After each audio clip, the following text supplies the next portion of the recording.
E aí, pessoal, tudo bem? Aqui é a professora Letícia Chambarelli de Física, com mais conteúdo aí para você, calorimetria. Vamos lá.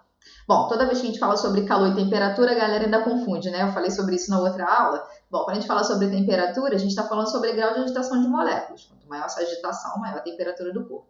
Já quando a gente fala sobre calor, calor é energia térmica em trânsito, tá? Que está entre corpos, entre temperaturas diferentes, né? Corpos com temperaturas diferentes. Então, espontaneamente, o calor vai sair daquele corpo mais quente e vai para aquele corpo mais frio. Bom, mas quando um corpo ganha ou ele perde calor, ele pode ter dois efeitos produzidos em cima dele. Variação de temperatura apenas, que é o chamado calor sensível, ou uma mudança de fase, né? Uma mudança de estado físico, que a gente chama isso aí de calor latente. Bom, quando a gente faz o cálculo de calor sensível, a gente vai usar uma equação que é o Q igual a MC delta θ. Nessa equação, que é chamada de Q macete, tá? Esse M aqui é a massa, que é dada em gramas. Esse Czinho é o calor específico, que é dado em cal por grama grau Celsius, que depende da substância, né, o estado físico que se encontra. E esse Δθ aqui é a variação de temperatura. Bom, ao produto de M vezes C, a gente tem uma outra grandeza física chamada capacidade térmica, tá? Que é o Czão. Então, o Czão é o produto de massa e calor específico. Leti, qual é a diferença? Tem diferença entre Czinho e Czão? Tem. Quando você fala 1 litro d'água, 10 litros de água, tá? 1 litro d'água, 10 litros d'água. Não é tudo água?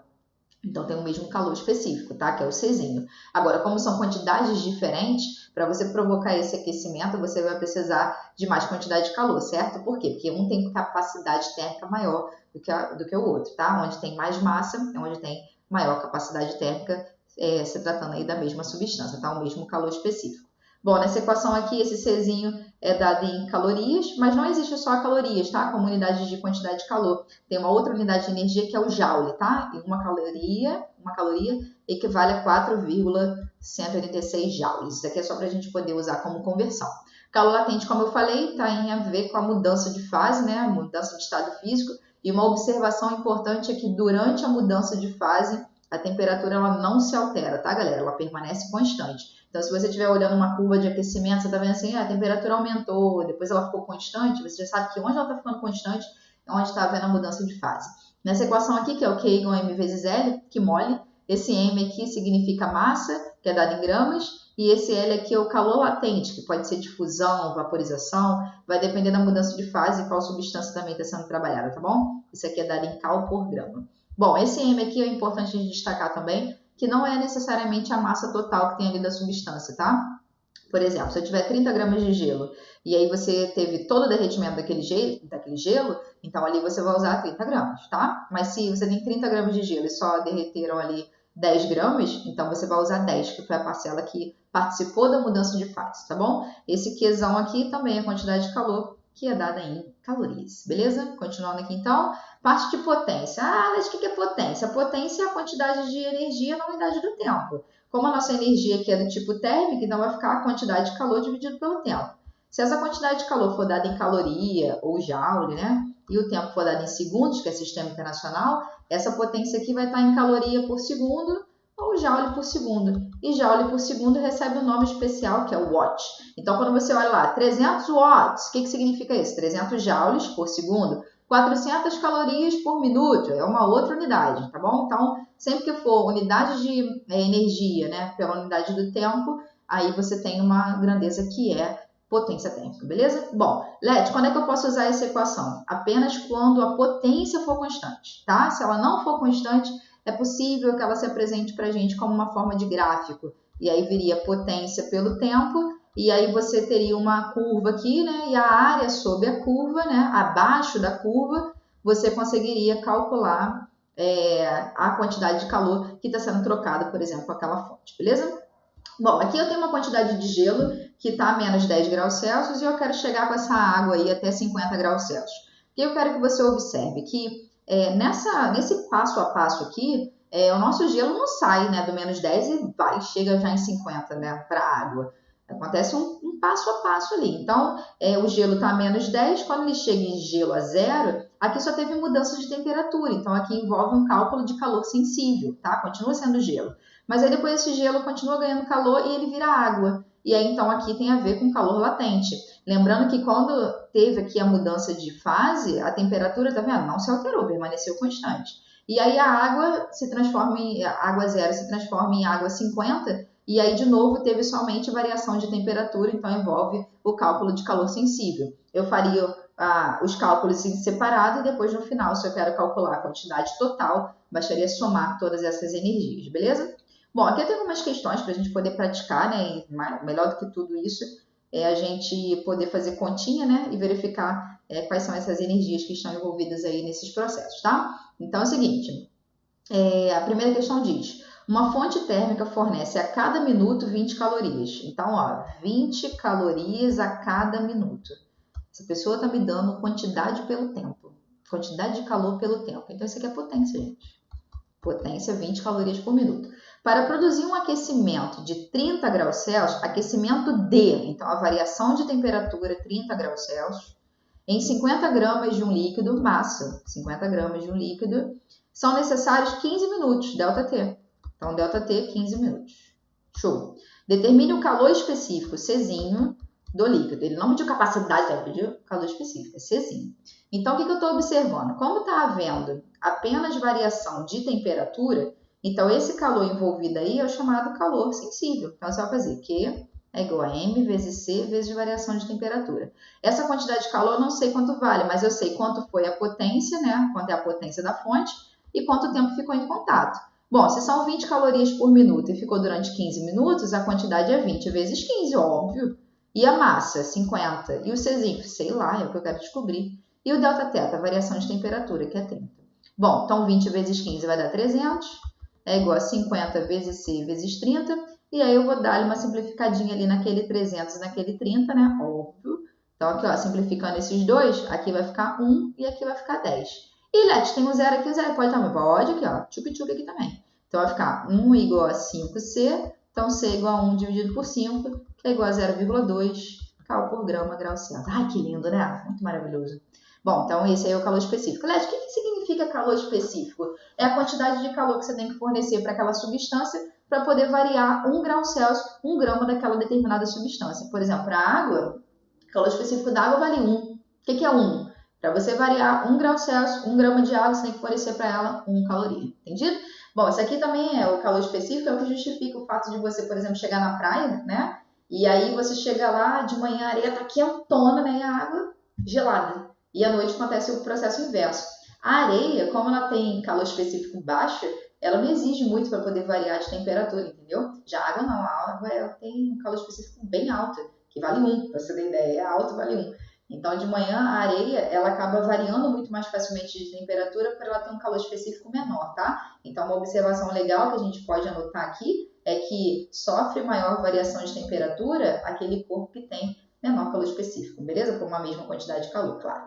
Bom, número 2 fala sobre um estudante que vai retirar um cubo de gelo que tem massa de 10 gramas, então massa, a uma temperatura de menos 10, então temperatura inicial dos cubinhos ali de gelo menos 10, e expõe a um recipiente aberto, tá? Que está com uma temperatura de 25. Ele quer saber qual é a energia que o gelo vai absorver para entrar em equilíbrio térmico, então com esses 25 aí.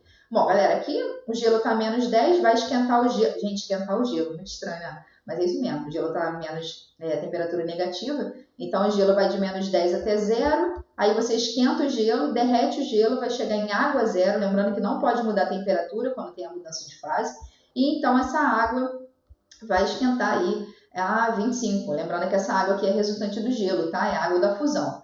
E, Leti, então o que eu tenho que fazer? Conta separada. Então, ó, primeiro passo aqui, ó, calor sensível, mudou a temperatura. Depois, aqui mudou apenas a fase, né? A temperatura ficou constante, então, etapa 2, calor latente. E aqui mudou a temperatura de novo, etapa 3, calor sensível. Vai fazer as contas em separado e depois vai somar geral. Então, primeiro vai ser Q igual a MC delta θ, a massa lá 10 gramas, calor específico aqui é gelo, então você tem que usar 0,55, que ele deu anunciado, e a temperatura foi de menos 10 para 0, aumentou em 10. Multiplicou todo mundo, 55 calorias. Beleza, etapa 2. Etapa 2, você tem uma mudança de fase, então você vai usar Q igual a ml.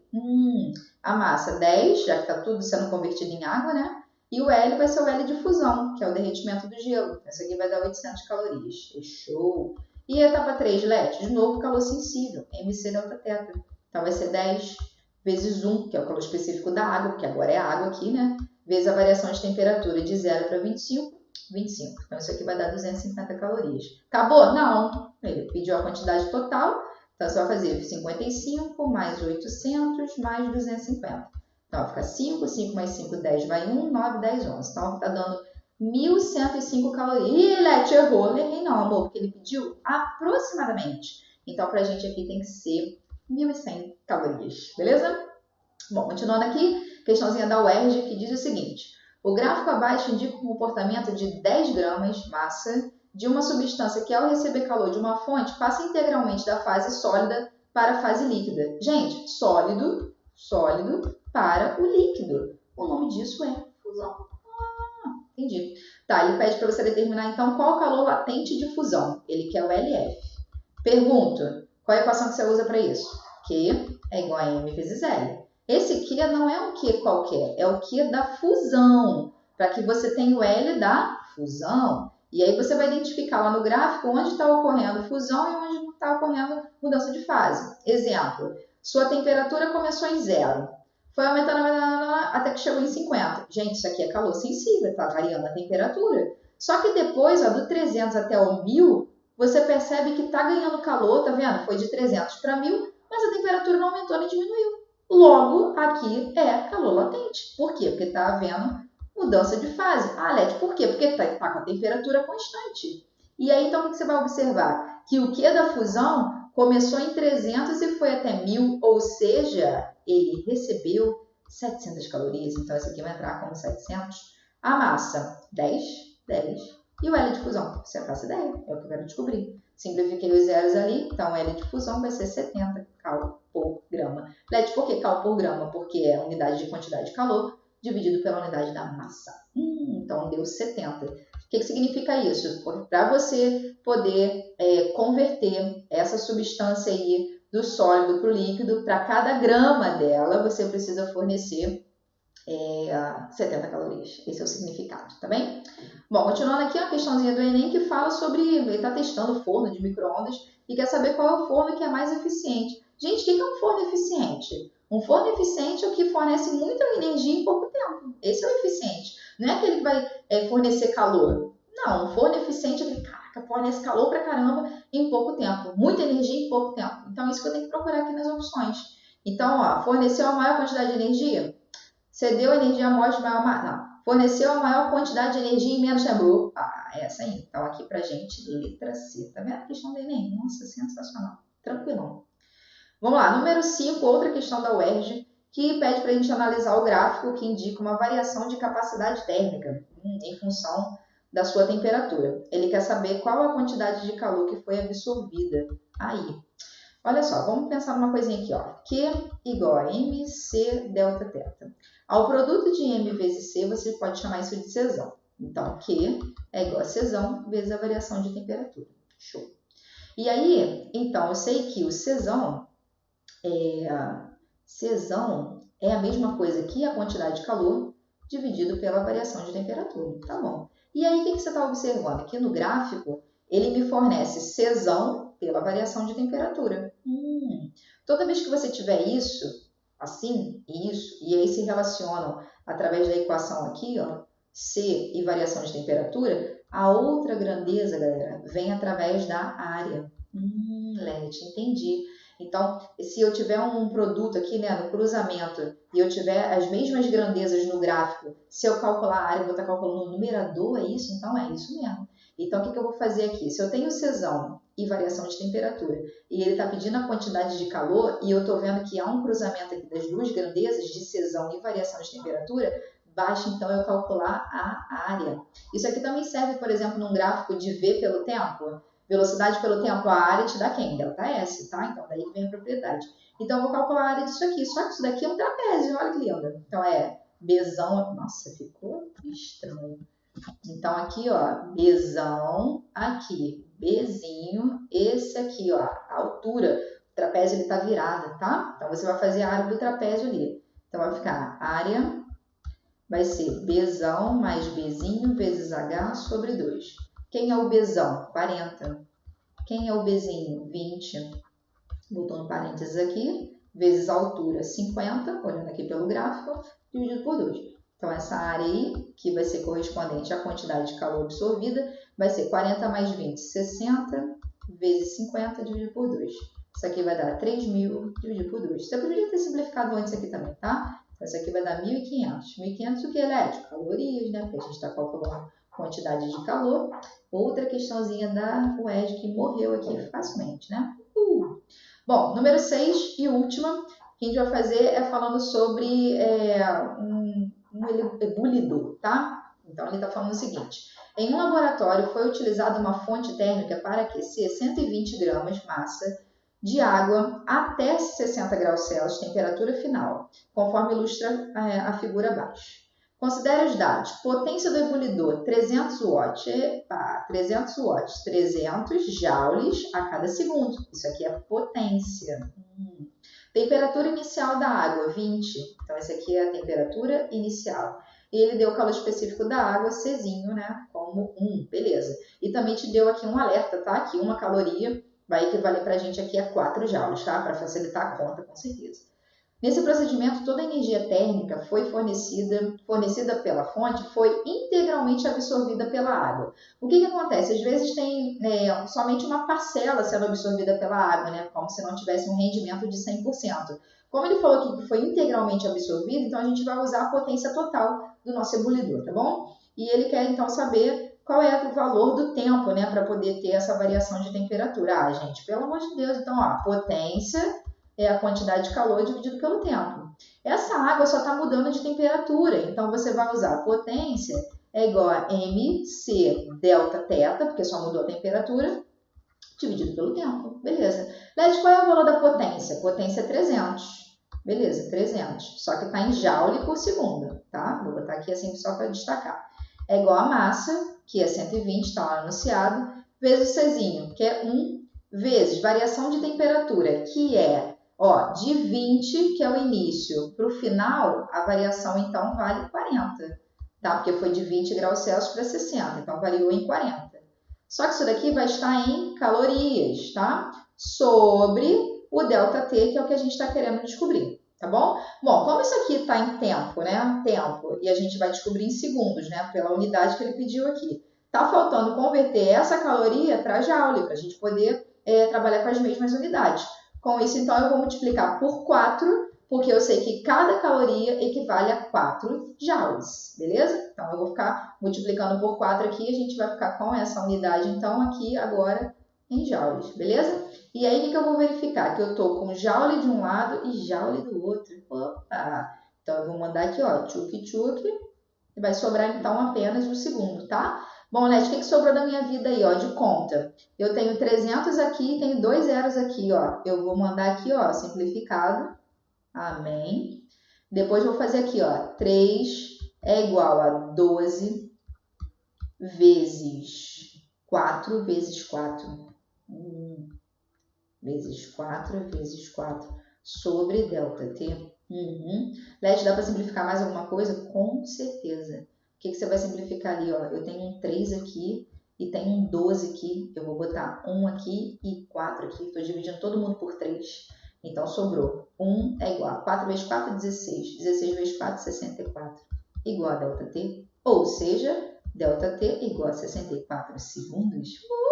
Então, aqui, letra D é a nossa resposta.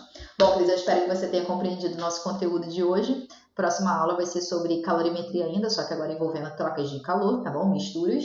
E é isso. Eu espero que você tenha compreendido tudo, que você esteja bem, se mantenha firme, focado. E é isso, tá bom? Um beijo para você no seu coração. Continue, né, se dedicando aí aos estudos. Estamos aqui para poder ajudar nessa sua saga e nessa sua missão. E é isso, tá? Beijo, tchau, tchau e até breve.